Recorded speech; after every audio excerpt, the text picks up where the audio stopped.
Don Kopp, and I am running for the House of District 35, and I'd like to thank you for turning out tonight for this forum. And I would like to start by telling you a little bit about myself, since I'm new at this also, and this is the first time I run for a state office.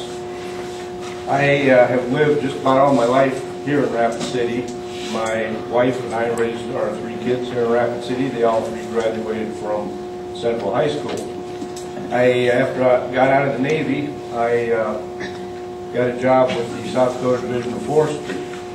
And at that time, I was flying fire surveillance routes for them because I was a pilot, and they needed a pilot at that time to do the job. So I took it. Well, I trained into forest management, where I spent about 4 years, and then later cross-trained over into fire management. So the bulk of my education and training has been in forestry and in environmental science, atmospheric science, and range management.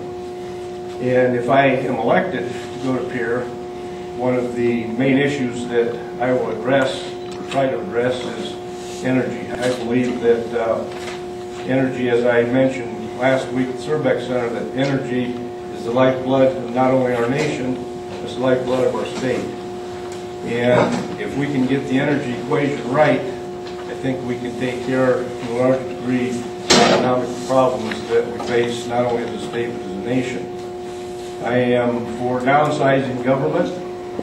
I think that government, like a lot of other bureaucracies, have become a little bit bloated, and there's areas that can be cut, and these cuts ultimately, of course, can save the taxpayers money.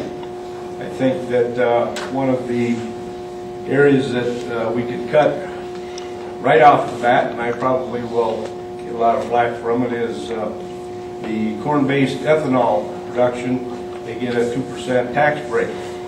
I don't believe they should get that. I think that if we dock them that 2% tax break for the corn-based ethanol, then I think that we would have about $10 to $20 million for the highway funds, or the shortfall that we're looking at right now, $20 million shortfall that we're looking at right now in state government. I don't necessarily believe in corn-based ethanol because it's not real productive. I am for biofuels, but corn is one of them.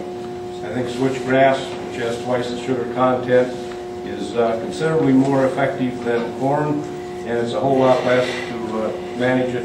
You don't have to plant it every year. You don't have to fertilize it. And I see my red lights on, so I will give it over to my good friend, Mark. Thank you, Don. That entails the state highway system. How would you intend to finance the state highway system?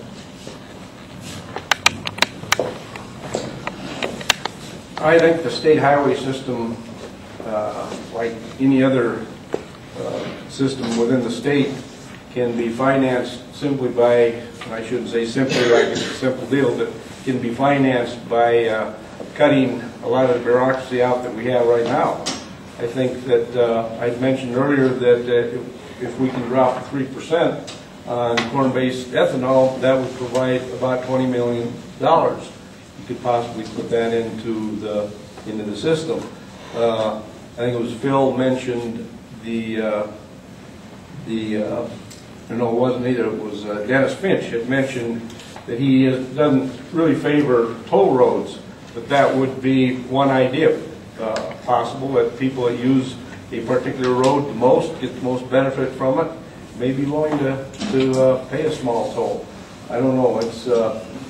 I don't really know what I can do once I get there. I've never been there before, so you'll just have to take what I give and say, well, whatever.